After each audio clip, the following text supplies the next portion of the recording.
baik kita di materi evaluasi mingguan, kita mereview apa yang kita lakukan sebelumnya teman-teman. Oke? Nah, apa aja yang harus dievaluasi teman-teman? Ya, bagaimana penjualannya teman-teman? Kalau belum ada penjualan, ya mari kita bahas kenapa itu tidak bisa terjadi teman-teman. Kalau yang lagi bagus atau sedang, ya udah lanjutan, kembangkan aja, konsistenkan aja teman-teman. Tapi untuk teman-teman yang aduh saya gimana nih, gak ada yang order nih selama 1 minggu, udah action nih. Nah itu teman-teman yang udah dibahas oleh sebelum-sebelumnya, bahwa kita harus patuh terhadap progres, tidak ada yang instan. Tapi ketika action kita kurang optimal, tidak ada menghasilkan, berarti harus ada evaluasi teman-teman. Apa yang harus dievaluasi? Yang pertama video views. Nah video views itu gimana?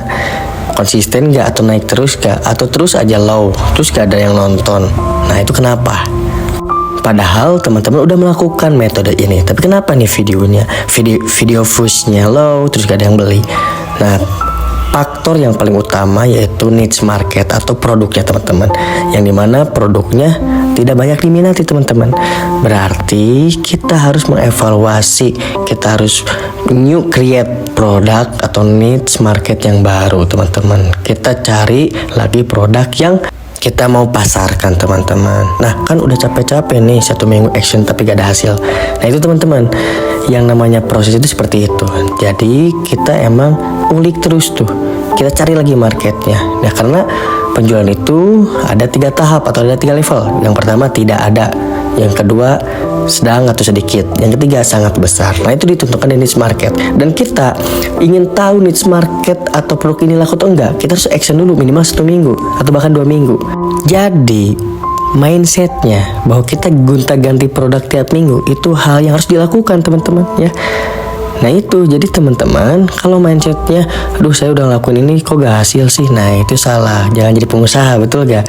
Nah ingat teman-teman, bahwa namanya usaha itu naik turun, kadang naik terus, kadang turun terus, atau mungkin naik turunnya drastis. Tapi itu bisa dilakukan dengan apa? Dengan action kita terus tes market, tes produk teman-teman. Jika teman-teman udah punya nih produk yang sedang bagus, anggap 1 atau 2, jangan puas teman-teman, kembangin lagi yang ketiga, niche marketnya.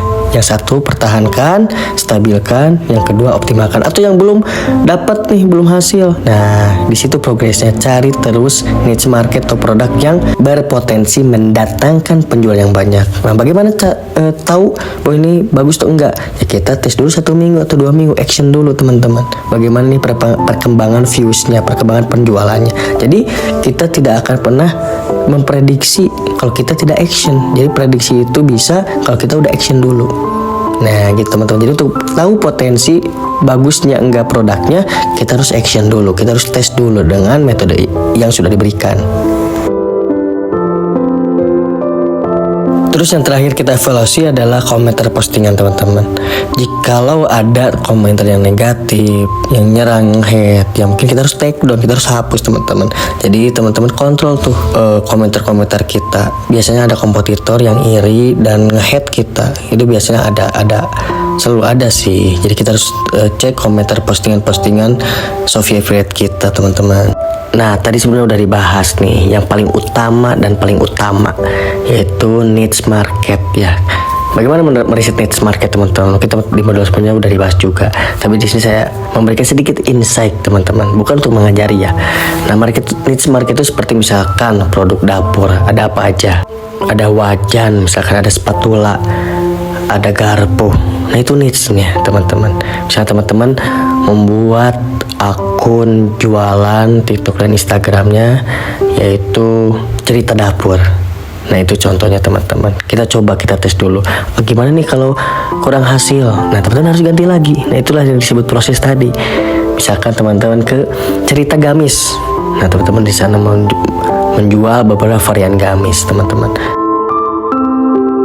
Nah teman-teman bisa melihat di sana bagaimana saya akan menjual. Lihat aja apa yang ingin dijual. Itu sedikit contoh. Misalkan dekorasi, misalkan inspirasi rumah. Nah itu kan bisa untuk dekorasi dan macam-macam lah teman-teman. Bisa bagaimana untuk risetnya, teman-teman bisa baca artikel di Google atau pakai ChatGPT AI untuk mencari ide market, atau teman-teman sambil cari-cari produk Nah, ada ide, banyak sekali ide itu teman-teman.